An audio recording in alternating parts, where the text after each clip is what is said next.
A seguir, Programa Painel.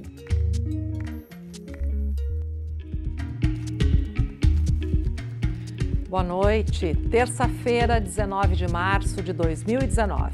Está começando o programa Painel. O mês é março e ele é dedicado a dar mais visibilidade para a luta das mulheres. E o que nós mulheres queremos?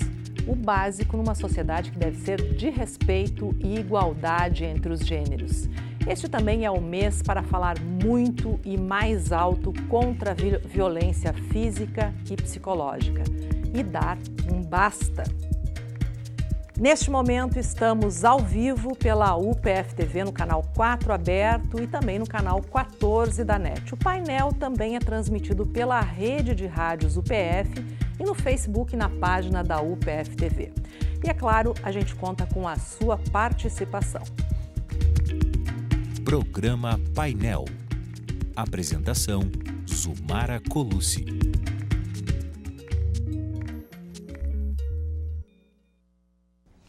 E você quer participar do programa? É só entrar na página da UPF-TV no Facebook ou mandar sua mensagem pelo WhatsApp. Vai aí os números.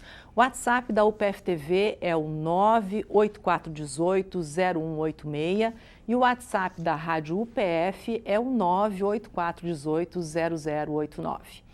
E para falar de feminismo, o programa de hoje recebe a professora doutora em História, Jaqueline Allert, aqui da Universidade de Passo Fundo, a escritora e também editora Luciana Lullier e a empresária CEO da empresa Coleurb de Passo Fundo, Paula Bula. Obrigada pela presença de vocês. Obrigada, é um programa importante nesse mês em que a gente renova as nossas forças pela luta pela igualdade. Eu quero começar perguntando para a professora Jaqueline, como é que se conceitua hoje o feminismo? O que é o feminismo? Eu não diria, boa noite Zumara, desculpe, eu não diria o que é o feminismo, o que são os feminismos. São muitos feminismos, são muitos grupos com reivindicações próprias, né?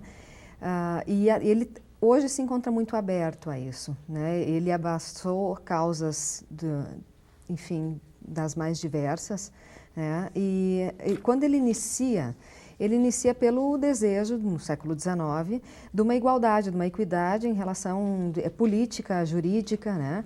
Na década de 80, na década de 60, desculpa, ele traz outras pautas, outras questões que são de ordem do papel social da mulher, do papel da mulher na sociedade, dessas questões de igualdade de direitos, né, igualdade cultural. E depois, nos anos 80, ele retoma, né, com aquilo que ficou de fora na década de 60. E hoje nós vivemos uma nova fase também do feminismo que alguns consideram que é uma fase muito plural, né, que questiona exatamente questões de gênero, que antes eram, né, talvez colocadas, mas questiona o lugar dessas questões todas, mas questiona principalmente o lugar onde a mulher quer estar. Que é em todo lugar, né? Onde ela quiser. Como é que a literatura entende o feminismo, Luciana? A literatura dá voz, né, a essas autoras. Eu diria que o feminismo, na verdade, é de todas as mulheres, né, até daquelas que acham que não são feministas, né? A literatura dá voz às autoras, dá voz às mulheres, aos desejos, aos sentimentos, a esses espaços, né? E as mulheres estão mais arrojadas por escrever, estão fazendo isso de uma forma mais livre? As mulheres sempre escreveram, né? A palavra sempre foi uma coisa muito nossa. O que a gente não fazia com muita frequência era publicar. E até utilizava pseudônimos, né, masculinos para poder publicar. Não se tinha muitas oportunidades. Por exemplo, só para dar um exemplinho rápido, aqui no Brasil, 70% dos autores publicados são homens. Isso não significa que as mulheres não escrevam. As mulheres só não são publicadas. Esse dado é atual, Luciana? Esse dado é de uma pesquisa da professora Regina Dal Castanhé, da UNB. Ela traçou o perfil por muitos anos dos autores e das editoras brasileiras. 70% são homens. É um índice muito elevado. Muito elevado. Homens, a média é 50 anos, brancos, eixo Rio-São Paulo. Aí você já tem uma ideia. né, do quanto é desigual essa parte do mercado editorial no Brasil. E aí, como é que foi a ideia de publicar As Coisas que as Mulheres Escrevem, que uma publicação que foi lançada no mês da mulher? Como é que surgiu essa ideia? Pois é, eu escrevo, né? Eu sou autora, e aí eu também, né, pensei em estender o que eu fazia para mim, fazer para outras também, né? Então, usar esse espaço que eu já tinha de certa forma para mim e dar mais espaço para outras. E tentar equilibrar um pouco essa balança, né? De uma forma pequena, mas, enfim, né? Tentar fazer alguma coisa. Bom, você recebeu quantos textos? Eu recebi 140 textos para esse livro e nós fomos selecionando com diversos critérios para chegar a 62. Então, nós temos 62 textos entre poesias, contos e crônicas aí nesse livro. Das mulheres de todo o Brasil, algumas do exterior, e faixas etárias diversas, comunidades diversas, grupos diversos. Esse é um livro bem representativo das mulheres do Brasil. Tem uma poesia aqui que eu separei, que eu vou ler rapidinho, ela é curtinha. Ela sabe das coisas da vida, eu sei das da imaginação. Ela vive, eu invento, somos mutuamente úteis. Estou reconstruindo um mundo para ela reinar. É Zaine da Silva, não é? Uma das autoras que colaborou com o livro. Agora, no mundo empresarial, Paula, como é que se lida com o feminismo, com essa luta da mulher pelo seu espaço? Bem, boa noite, Ismar, boa noite a todos.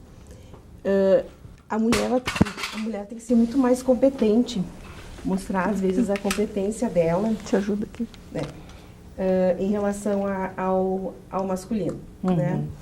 Então, eu entendo e sinto isso, que nós temos que ter muito mais competência, muito mais argumentos para mostrar que sabemos algumas coisas que os homens sabem, né?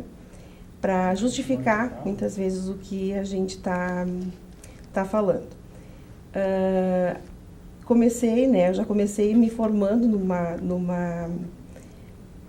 tenho formação em engenharia civil, que ela é predominantemente masculina, né? Hoje já está diferente, né? Mas na época, 22 anos atrás, então assim, nós éramos em 10 mulheres em uma turma de 50 pessoas. Então, já tinha uma expressão predominantemente masculina, mas já tinha uma expressão feminina. Sim. Para lidar com obra, enfim. Então, na parte empresarial, a mulher tem que se mostrar muito mais competente do que o homem, buscar sempre argumentos. Então, essa é a diferença que eu vejo.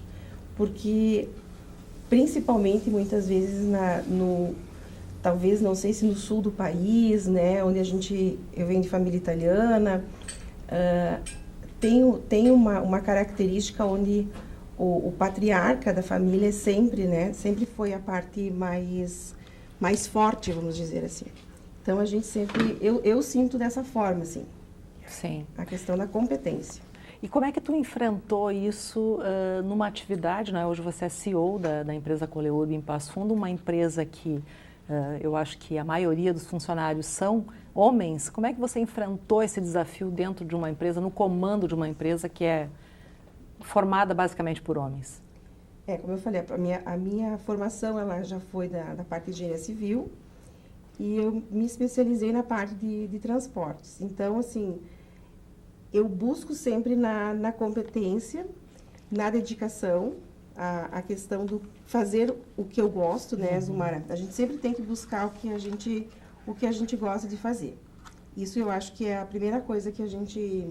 Você sofreu algum tipo de preconceito dentro da empresa? É mais difícil. É mais difícil. É mais difícil. Principalmente, assim, pela parte, às vezes a gente percebe, às vezes pela parte da questão operacional. Mas isso foi no início da minha chegada, assim. Que é muito difícil ter uma mulher na operação. Hoje, né, hoje é mais tranquilo. Hoje as pessoas aceitam com mais tranquilidade. Eu digo isso lá na parte do tráfego, né? Onde tudo acontece, na operação com motorista, com cobrador. Quando eu cheguei em 2001. Agora é mais tranquilo, é mais normal, né? Mas mesmo assim é tudo assim mais, como é que eu vou dizer assim, a gente tem que mostrar que a gente sabe. Sempre a gente tem que mostrar que a gente sabe. Eu acho que isso não reflete só numa operação, numa área mais predominantemente masculina. Porque agora, professora Jaqueline, por que a mulher ela tem que sempre provar que ela sabe e às vezes sabe mais do que o homem? E a história mostra que isso é uma realidade. Eu gostaria de frisar que isso é um tipo de assédio, que muitas mulheres não reconhecem como assédio. Mas a nossa obrigação de ser melhor, de provar ser capaz e sendo melhor do que... já é um tipo de assédio. Isso vem de uma longa caminhada, de uma construção histórica, né? O machismo, o patriarcado, ele é um sistema legitimado de covardia, e construído historicamente. Então, assim como tu bem colocou e como o poema coloca muito bem, a mulher não quer ocupar o lugar do homem. E quando nós falamos em igualdade, nós não queremos ser o homem. Nós queremos ter o nosso lugar de mulher que precisa ser reinventado ao longo da história, a partir do longo da história, né? Nós precisamos encontrar o nosso lugar. E encontrar o nosso lugar é o lugar que nós vamos poder ter nossas competências, ter diversas competências sem precisar provar nada, porque somos mulheres. Nós não somos não homens, né? Não, exatamente. Nem tudo é o referencial, é o exatamente. Homem, né? A mulher é mulher. E eu penso que a base da igualdade é o direito à diferença. Sermos diferentes nos garante que podemos ser iguais nos direitos, nos acessos, né? Bom, a gente encontra resistência também entre as mulheres, não é? Em relação ao feminismo, ao movimento feminista. Por que isso? É uma questão cultural, educacional? Tem vários, eu penso que tem vários fatores aí. Um deles é que a liberdade não é fácil, né? Então, mesmo para as mulheres, acordar de manhã e pensar que ela é a protagonista da sua vida e ela tem escolhas a fazer e vai ser responsável e que não há nenhum elemento ali que está regendo as suas escolhas, né? E é claro, a liberdade tem isso, né? Mas do outro lado, desestabilizar o patriarcado, desestabilizar essa submissão feminina, a sociedade, no modo geral, não quer isso, né? O conservadorismo não quer que as mulheres sejam livres, não quer que elas tenham voz, que reivindiquem seus lugares, porque enxergam nisso uma perda de poder. Então, e mesmo as mulheres se sentem ameaçadas, né? Sim. Bom, a gente vai fazer um intervalinho agora, mas a gente volta em seguida e continuamos o nosso tema aqui sobre feminismo. A gente já volta. Estamos apresentando Programa Painel. Voltamos a apresentar Programa Painel.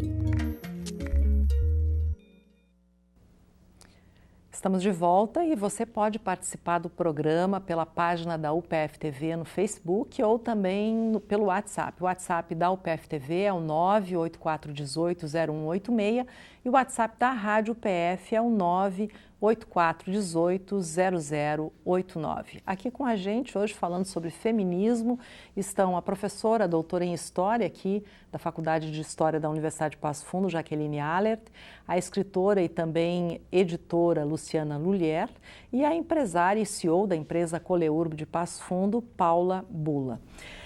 Bom, Luciana, eu acho que uma grande curiosidade dos homens em especial não é saber o que as mulheres escrevem. E aí tem aquele comentário meio maldoso, quero saber se elas estão escrevendo ou falando mal de nós. Isso acontece? O que as mulheres estão escrevendo hoje? Sobre o quê? As mulheres estão escrevendo sobre si, sobre tudo. Né? Em relação a esses comentários, sim, nós já escutamos na ocasião da publicação do livro, que agora então os homens iriam descobrir o que a gente fala, né? Os mistérios, não tem mistério nenhum, né? Eles têm que escutar o que as pessoas falam. As mulheres falam de si. Mas esse poema que você leu, por exemplo, da Zaine, que se chama Mainha Was My First Country, né? Ela fala sobre a mãe dela, uma homenagem à mãe. Né, de como a mãe tornou-a o que ela é. Né? Tem um outro que se chama Gadeia, tem um outro que se chama Constrangedora, um conto que se chama Constrangedora, que são mulheres negras falando de como é desconfortável para outras pessoas quando elas assumem o seu cabelo. Né? Tem outros falando já da velhice, outros falando já da velhice. Tem um conto que se chama Solidão, aí da Laura Peixoto, que é um conto muito triste, que ele é todo em diálogos de duas mulheres que estão sozinhas, morando sozinhas e já velhas, e ninguém cuida delas, e elas já estão, né, com demência, e a gente está vendo para onde que a coisa está indo, né, para o abandono, para a solidão. Então, são todas essas coisas da vida, né, que as mulheres falam.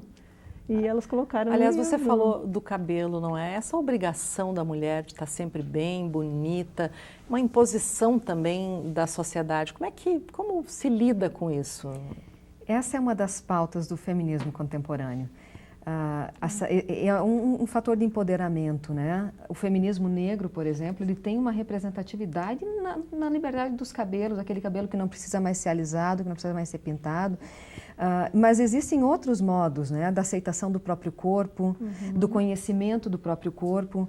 O que vai se dar muito recentemente na história, né? É na década de 70 que nós vamos ter as intelectuais, as mulheres, falando sobre a possibilidade do orgasmo, sobre o clitóris, conhecendo o seu corpo. Esses são fatores... Aceitação da velhice. Aceitação da velhice, exatamente. E ainda é algo complicado, né? Porque nós vemos atrizes, principalmente, que não envelhecem nunca. E as pessoas se admiram muito que elas não envelhecem. E eu imagino quão sofrida é a luta de uma mulher que não se permite envelhecer. E que ainda quer responder, durante uma vida toda, aos padrões impostos, né, por um estereótipo do feminino. E eu acho que, como empresária, você também enfrenta essa barreira de estereótipos, não é, Paula? Sim, eu acabo enfrentando, até porque eu não tenho, assim, eu vou colocar assim, eu sou vaidosa, né? Mas eu não tenho aquela vaidade exagerada, muitas vezes, de uma CEO, né? Ou de um CEO, ou de uma diretora, enfim. Porque eu adoro, eu brinco, às vezes, dentro da empresa também, que eu vou da parte da direção até o lavador, se precisar. E a porta da minha sala está sempre aberta, porque eu não vejo que ninguém não possa chegar a conversar comigo, porque é uma questão assim de ter um relacionamento tranquilo com todas as pessoas que trabalham na empresa. Então, assim, às vezes a questão da vaidade, quando tu tem uma vaidade exagerada, ou porque tu tem um cargo dentro da empresa, porque tu é CEO, porque tu é diretor, enfim, acaba te afastando, né? Essa questão toda de ter um porte, né? E daí tem padrão também, não é? A mulher não pode isso, não pode aquilo, tem que se comportar dessa forma, porque não pode ser de outra. Também tem essa barreira a ser enfrentada hoje. Porque na verdade, assim, não é mimetizar o que seria o homem, né? Sim. Mas é fazer o que uma mulher faz. Uma mulher sempre faz. Então, eu particularmente não... Eu acho, né, que eu brinco que eu não tenho um padrão, assim, totalmente engessado no feminino, né? Até porque trabalho numa área que ela é predominantemente masculina e muitas vezes não vai de acordo, né, com ser um padrão totalmente feminino. Mas eu não deixo de ser feminina por isso. Então, eu não tenho mais já tive alguns conflitos internos, porque a gente passa por isso, mas eu não tenho mais esse conflito. Então, hoje, assim, muitas vezes eu tenho um pensamento, que eu digo assim, a gente acaba, como mulher, também tendo um pensamento mais analítico, porque é o meu modo, né? Tanto que eu fiz engenharia e tal. Então, um pensamento até mais masculino, muitas vezes, né? Muito mais reto, não que não tenha emoção, porque a mulher sempre vai ter a parte emocional, né? Mas ela não é maior que a razão. Então, até pelo cargo que eu exerço, né? A gente precisa disso.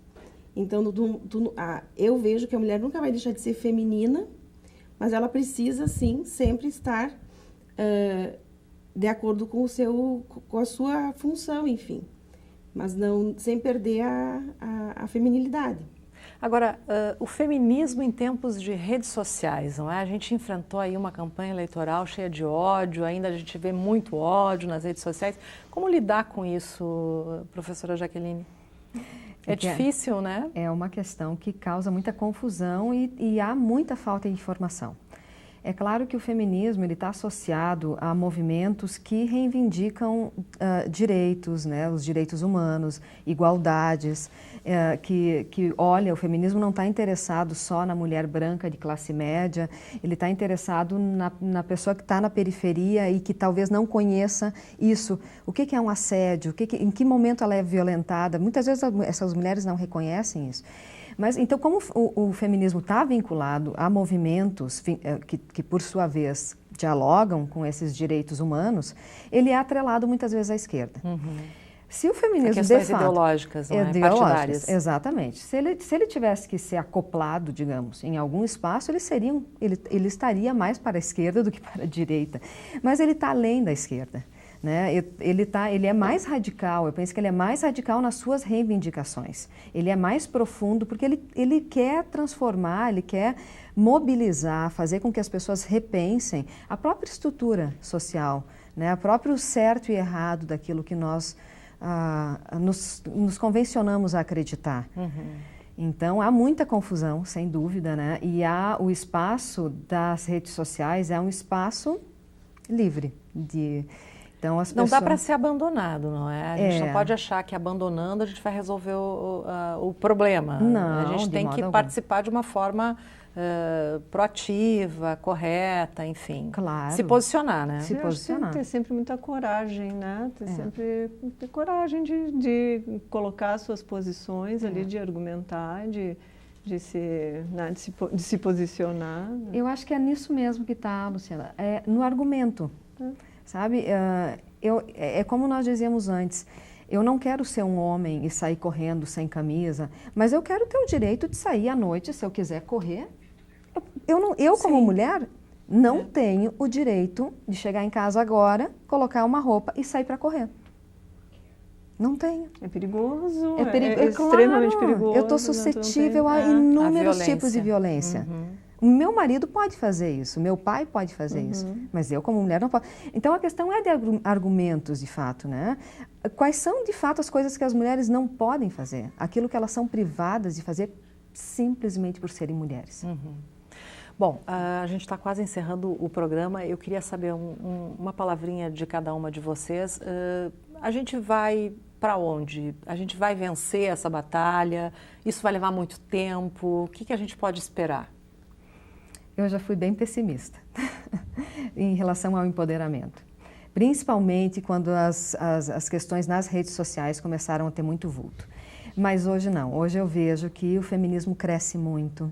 Existem muitas vertentes desse movimento. Existem muitas pessoas envolvidas e muitas pessoas dispostas a conhecer. Então, eu sou bem otimista nesse momento. Otimista agora. Eu sou bem otimista agora, sim. Tem uma consciência crescendo. Crescendo, então. Principalmente entre as crianças, entre os jovens. Né? Você, eu também, Luciana? Eu sou bem otimista. Eu acho que tem um movimento surgindo aí e ele não vai parar. Né? Não tem mais volta. Não dá para puxar a roda da história para trás. Nós estamos aprendendo a nos puxar para cima umas às outras. Né? E eu acho que isso todos têm a ganhar, inclusive os homens. Com certeza. Paula, você que tem uma filha, não é? Sim, eu tenho uma filha de 10 anos. Eu acho que isso também vem da educação que a gente vai passando, do que os filhos enxergam nos pais, né, nas mães. E o que muitas vezes, até dentro de uma empresa, a gente pode fazer para passar informação, né? Repassando informação através, muitas vezes, eu não digo de cursos, treinamentos, mas às vezes de conversas, né? Em relação a alguns assuntos que a gente pode colocar em pauta, muitas vezes, ou em reuniões, ou de alguma forma. Porque a informação, ela é a base de tudo, né? E hoje eu vejo que as redes sociais, elas trazem muitos conflitos. E esses conflitos são trazidos pela falta de informação dos conceitos do que é o feminismo. Exatamente. Então, assim, essa é uma questão que a gente em casa ensina para os filhos, a escola já vem ensinando, né, para os pequeninhos, aí já vem trazendo uma geração bem diferente que eu sinto na minha casa. E as empresas também têm uma responsabilidade com os seus colaboradores, com os seus funcionários, né, eu vou dizer, não é nem ensinar, é compartilhar a informação, mas a informação Sim. correta. Tá certo. O programa está encerrando. Nós teríamos muito mais assuntos aqui para seguir adiante. Agradeço a participação de vocês. O painel está encerrando. Agradeço também a sua companhia. Lembrando que o programa reprisa na UPF TV amanhã, quarta-feira, às 11 horas da noite. E também na quinta-feira, às 10 da noite. Na próxima semana, a gente volta aí com mais um tema de interesse da comunidade. Até lá!